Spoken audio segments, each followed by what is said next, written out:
ரஸ்தோகியினுடைய committee December 1 முதல் December 4ஆம் தேதி வரை 3 நாள் பயணமாக கரூர் வருகிறார்கள். செந்தில் பாலாஜியும் அழைப்பார்கள். எந்த வேகத்தில் முதலமைச்சர் அன்று இரவு 1 மணிக்கு பிளேனை பிடிச்சிட்டு போனாரோ அந்த வேகத்தை ஆபீசர் நியமிப்பதில் காண்பிக்கவில்லை என்பதுதான் நீதியரசர் ரஸ்தோகியினுடைய கோபம். அவங்க எல்லாம் பிரேக்பாஸ்ட் சாப்பிட்டான்னு சொன்னீங்க. நீங்க பிரேக்பாஸ்ட் கட்சியை பிரேக் பண்றதுக்கா இல்ல ஃபாஸ்டா பிரேக் பண்றதுக்கா தெரியல. இருந்தாலும் அதுல இட்லி சாம்பார் வச்சிருந்தாங்களே தவிர இனிப்பு ஒண்ணுமே இல்லை. இது நடுவில் மல்லிகார்ஜுன் சொல்றாரு காங்கிரஸ் ஹைகமாண்டோட டிஸ்கஸ் பண்ணி. இவர் என்ன லோ கமாண்டா இவரு? கோலஹலாஸ் டிவி யூடியூப் சேனல், இது வாய்மையின் எக்காலம்.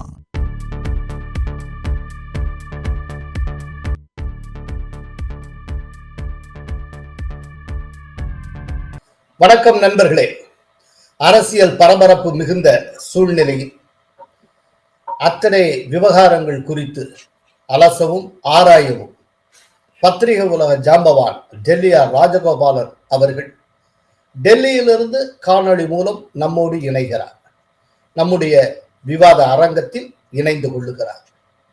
வணக்கம் ராஜகோபாலன். நமஸ்காரம் சீனிவாசன். நமஸ்காரம். நமஸ்காரம் சார். கரூர்ல எவ்வளவு பெரிய சோக சம்பவம் நடந்தது இது எல்லோருக்கும் தெரியும். ஒரு மிகப்பெரிய நெரிசலில் மாட்டி எவ்வளவு பேர் உயிரிழந்தார்கள் அப்படின்னு தெரியும்.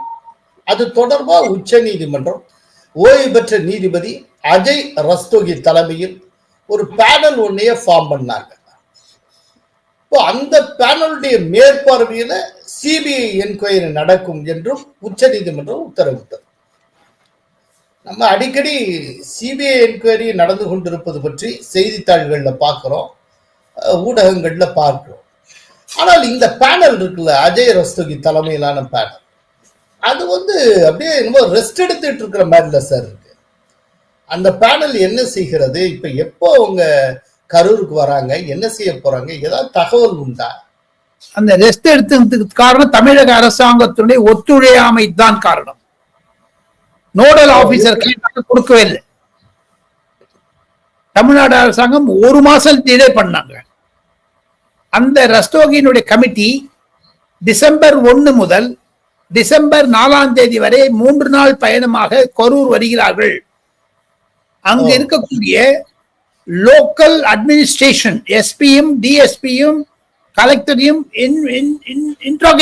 இன்வெஸ்டிகேட் பண்ண போறாங்க. டஃப் क्वेश्चंस இருக்க போகுது. கிரவுட் கண்ட்ரோல் ஏன் நீங்க விட்டீங்க, இந்த ஸ்டாம்பீடினுடைய சீக்வன்ஸ் என்ன போன்ற புலனாய்வு கொள்கைகளை சிபிஐ அதிகாரிகளுக்கு முன்னதாகவே இந்த பேட்டி நடக்கும். Cross examination. இது ஒரு கோர்ட் மாதிரிங்க சீனிவாசன்.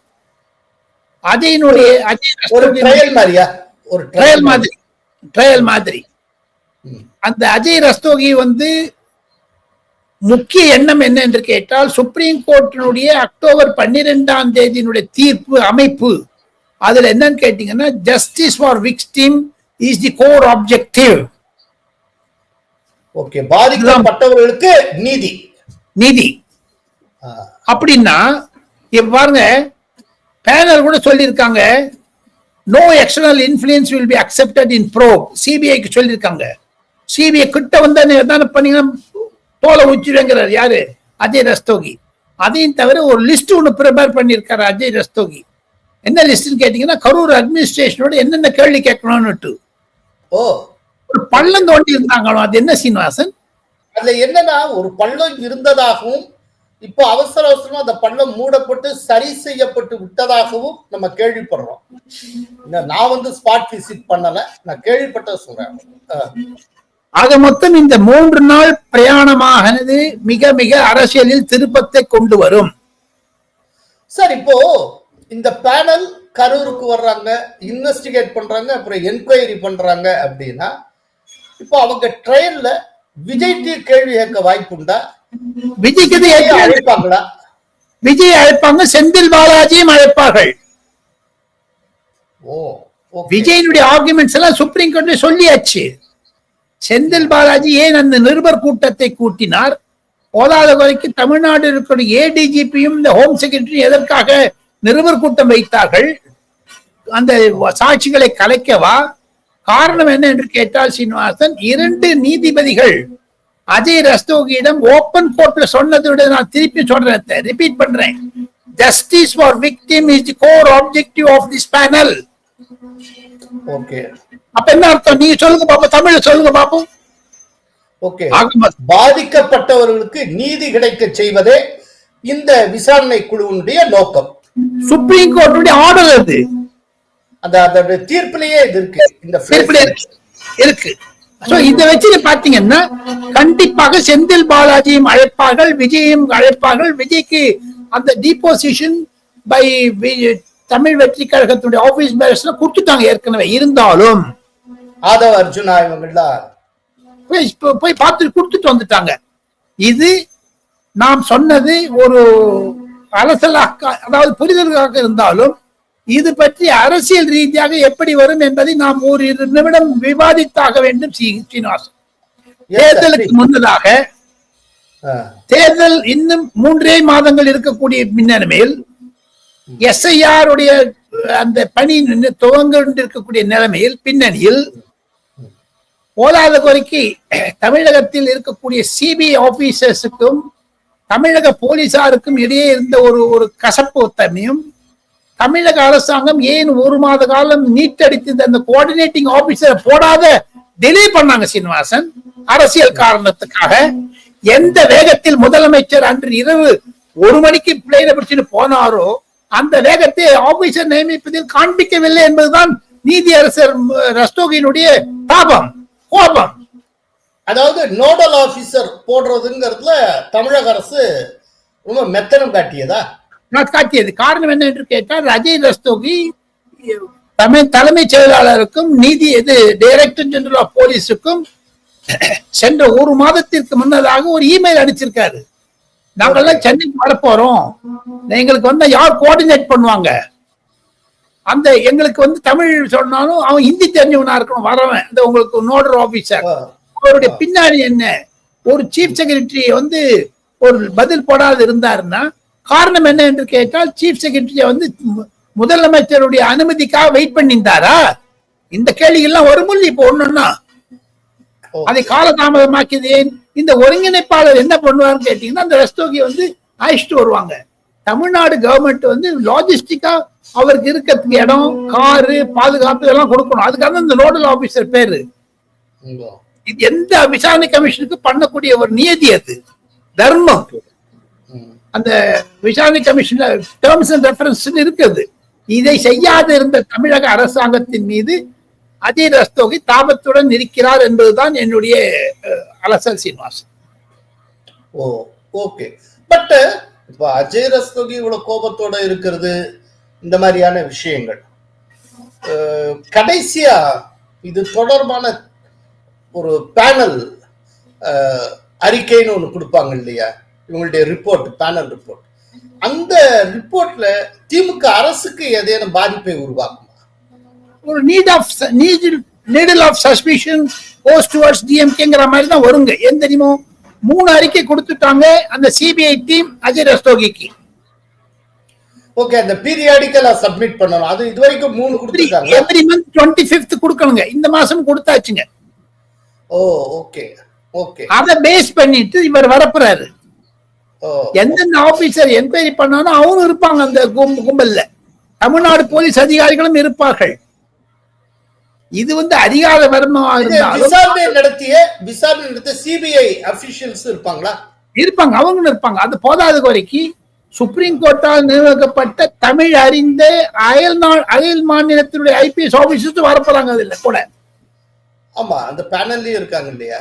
சோ இதெல்லாம் வச்சு பாத்தீங்கன்னா இனி அது அரசியல் ரூபம் எடுக்கும். இப்ப பாருங்க, ஃபர்ஸ்ட் அசம்பிளியில எடப்பாடி பழனிசாமி தான் ரைஸ் பண்ணாரு. இப்ப அவரே கூட போய் அவர் மூலமாக அதிமுக வழக்கறிஞர்கள் ஒரு பெட்டிஷன் கொடுக்க முடியும், பாஜக சார்பில் ஒரு பெட்டிஷன் கொடுக்க முடியும். ஏன் கோலால சீனிவாசன் ராஜகோபால் நினைத்தா கூட ஒரு பெட்டிஷன் கொடுக்கலாம். அவர் வரவேற்பார்கள், அதை பொதுமக்களிடமிருந்து சேகரிக்கிறார்கள் விஷயத்தை. சோ அதுதான் எனக்கு கிடைத்த செய்தி. அதை தாங்களிடம் பகிர்ந்து கொண்டேன் சீனிவாசன். ஓகே சார், இப்போ தமிழ்நாட்டுக்கு பக்கத்துல இருக்கிற அண்டை மாநிலம் கர்நாடகம். கர்நாடகால ஆக்சுவலா இந்த 2022 காங்கிரஸ் ஆட்சி பொறுப்பு ஏற்றதுல இருந்தே ஒரு டாக் ஒன்று போயிட்டு இருக்கு. சித்தராமையா ஃபர்ஸ்ட் 2.5 years இருப்பாரு. அதுக்கப்புறம் மீதி இருக்கிற காலம் வந்து டி.கே. சிவகுமார் முதல்வராக இருப்பார். ஸோ ஆட்சியை இந்த 2 பேரும் பகிர்ந்து கொள்வார்கள் அப்படின்னு சொல்லப்பட்டதாகவும், அதுக்கு ஆரம்பத்தில் இந்த 2 பேரும் ஒப்புக்கொண்டுதான் அதுக்கப்புறம் சித்தராமையா ஃபர்ஸ்ட் அவரை சீஃப் மினிஸ்டரா பொறுப்பேற்றதாகவும் ஒரு டாக்ஸ். இப்போ அந்த 2.5 வருஷம் முதல் 2 வருஷம் முடிய போகிறது. இப்போ டி.கே. சிவகுமாருக்கு நியாயப்படி அவருக்கு வந்து சேர வேண்டியது.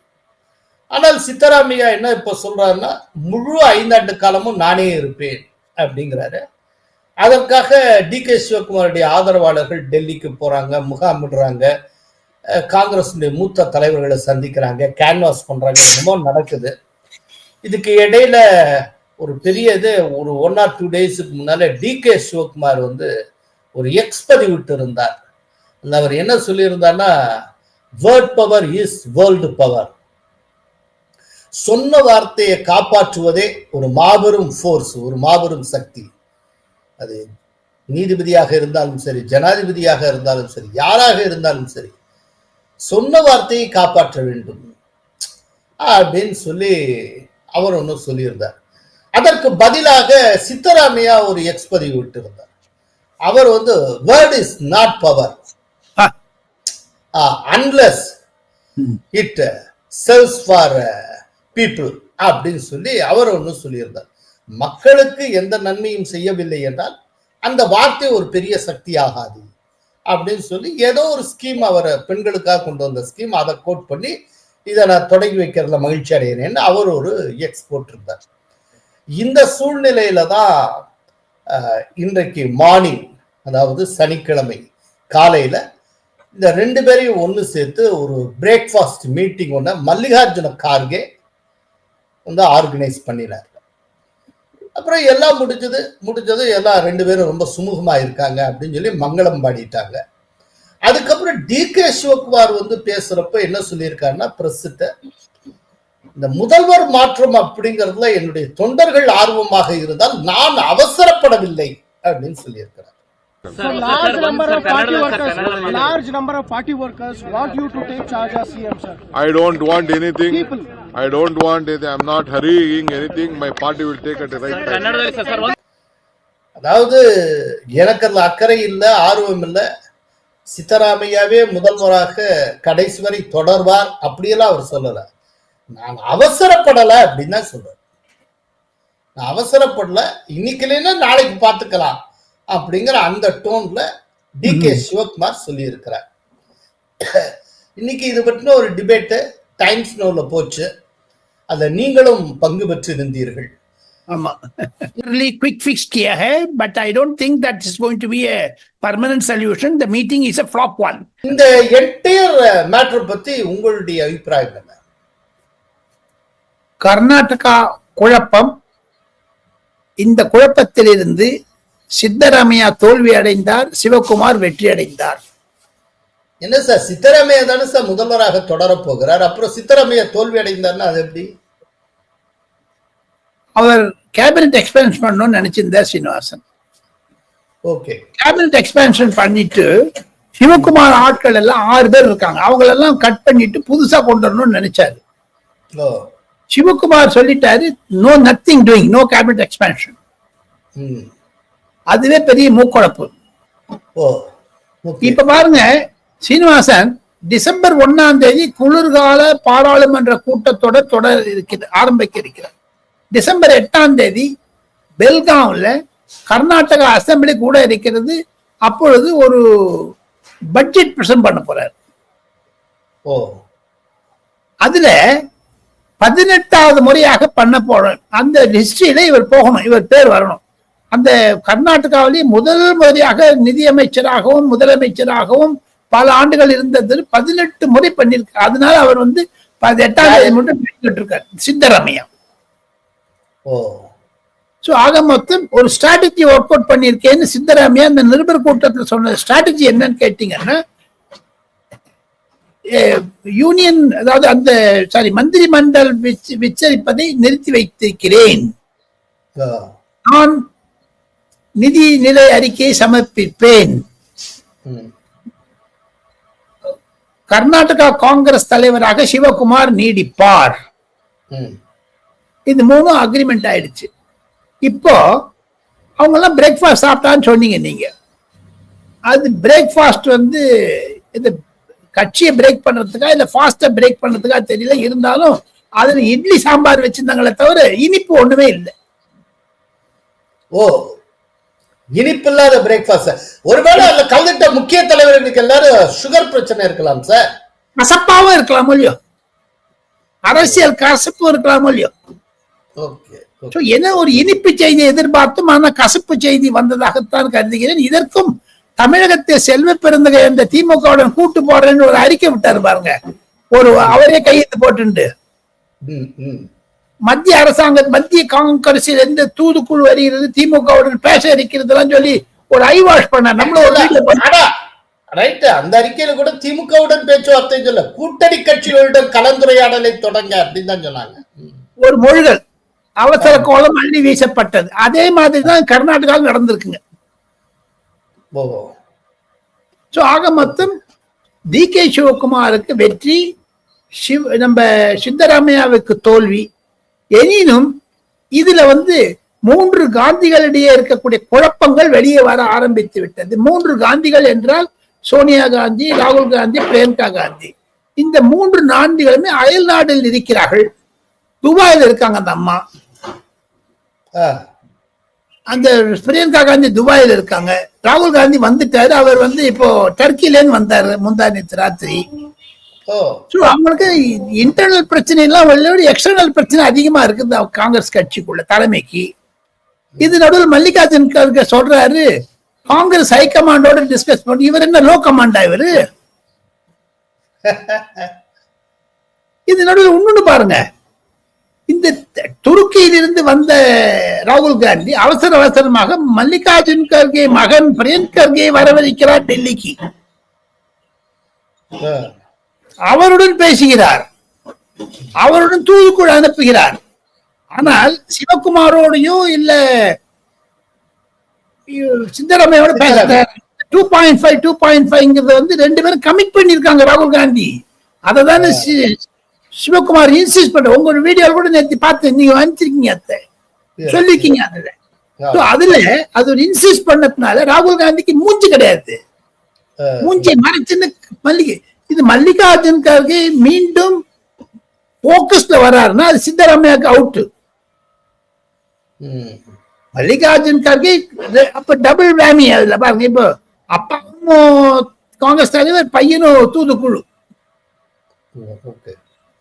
சிவகுமார் சொல்லிட்டாரு இந்த வாட்டி ஓட்டுச்சோரி எல்லாம் பண்ண பேசக்கூடாது. மத்திய அரசாங்கம் எப்படி நம்ம கர்நாடக அரசாங்கத்திற்கு வஞ்சிக்கிறது என்பதை பற்றி தொடர்ந்து பேச வேண்டும் எம்பிக்கள். பாராளுமன்றத்தில் நிதி அமைச்சர் நிர்மலா சீதாராமன் முன்னிலையில், பிரதமர் முன்னிலையில் இதை கோஷம் போட வேண்டும் என்று ஆணையிட்டிருக்கிறார். இது ராகுல் காந்திக்கு ஒரு மாபெரும் தோல்வி, பீகாருக்கு அடுத்த தோல்வி இது.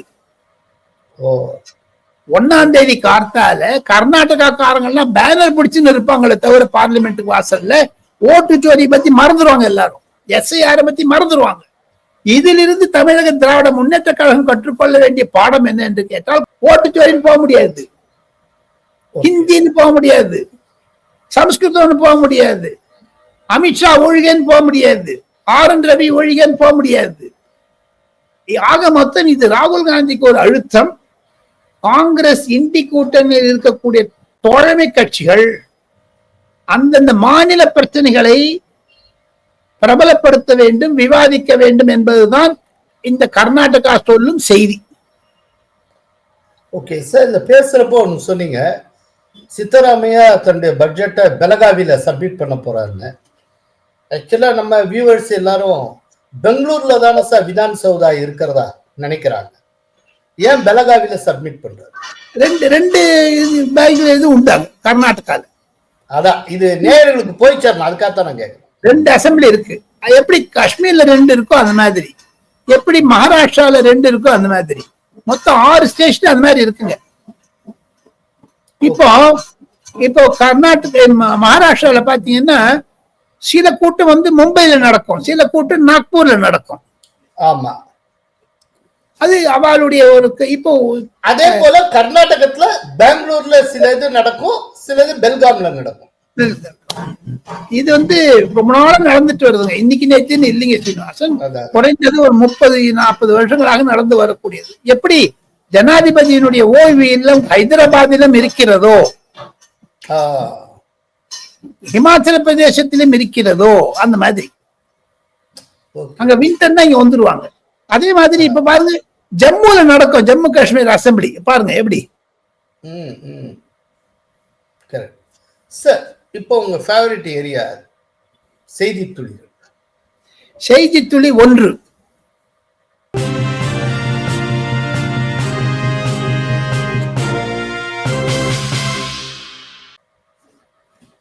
இந்திய ராணுவ தளபதி உபேந்தர் திவேதி இலங்கைக்கு பிரயாணமாக மேற்கொண்டிருக்கிறார்.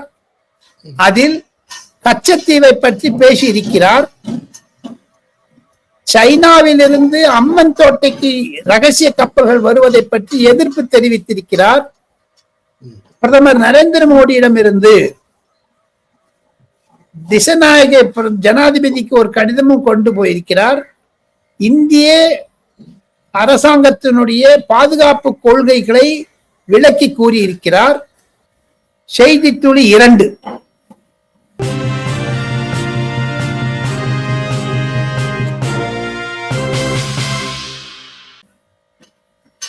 பாஜகவினுடைய தலைவர் தேர்தலுக்குரிய முயற்சியில் டெல்லியில் பிரதமர் நரேந்திர மோடி, அமித்ஷா, நட்டா அவர்கள், BL சந்தோஷ் அவர்கள் மற்றும் ராஜ்நாத் சிங் போன்றவர்களுடைய கூட்டம் நடைபெற்றது, ரகசிய கூட்டம்.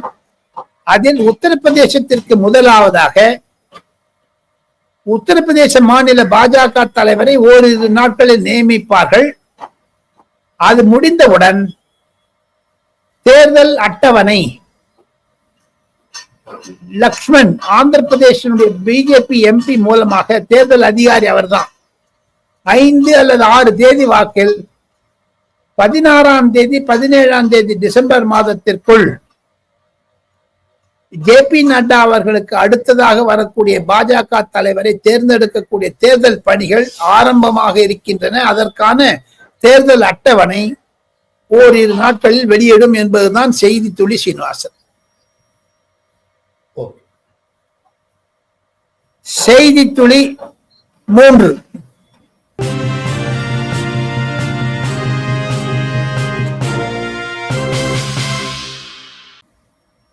இம்ரான் கான் தன்னுடைய உங்க வீடியோவையும் பார்த்து அதனுடைய தொடர்ச்சியாக பாகிஸ்தானில் இருக்கக்கூடிய ஒரு மாபெரும் கலேவரம் நடந்து கொண்டிருக்கிறது. அது பஞ்சாப், ராஜஸ்தான், குஜராத் போன்ற மாநிலங்களில் இருக்கக்கூடிய, அதாவது பார்டர் ஸ்டேட்ஸ் இருக்கக்கூடிய அங்கு மிகப்பெரிய ஒரு பாதுகாப்பு ஏற்பாடுகள் நடந்து கொண்டிருக்கின்றன. ஆபரேஷன் சிந்தூருக்கு பிறகு இந்தியா தயார் நிலையில் இருக்கிறது என்பதும் தான் ஒரு முக்கியமான ஒரு திருப்பமாக இருக்கிறது. இம்ரான் கானுடைய அந்த உடல்நிலை பற்றி ஆஜாதி என்று அனைத்து பாகிஸ்தான் தொலைக்காட்சிகளிலும் காண்பிப்பதை இந்திய தொலைக்காட்சிகள் மீண்டும் ஒளிபரப்புகின்றன.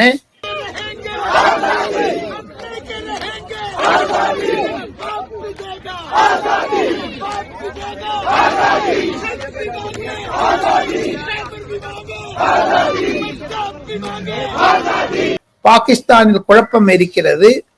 அதை இந்திய ராணுவமும் இந்திய பாதுகாப்பு அமைச்சகமும் இந்திய உளவுத்துறையும் கண்காணித்து வருகிறார்கள் என்பதுதான் செய்தி துளி சீனிவாசன். அதற்கு தமிழகத்திற்கும் ஒரு தொடர்பு இருந்தாலும் இருக்கும். காரணம், பாகிஸ்தான் வழியாக தமிழ்நாட்டு வழியாக இலங்கைக்கு பல போதைப் பொருட்கள் போவதில் இம்ரான் கான் தடுத்தார், அசீர் முனிம் வந்தபடி அதை அனுமதித்தார் என்ற ஒரு மாபெரும் ரகசிய அறிக்கை RAW வந்திருப்பதும் ஒரு செய்தி துளி சீனிவாசன். ராஜகோபாலன், நிறைய தகவல்கள், நிறைய விஷயங்களை பகிர்ந்து கொண்டிருக்கிறீர்கள். மிக்க நன்றி ராஜு. தேங்க்யூ.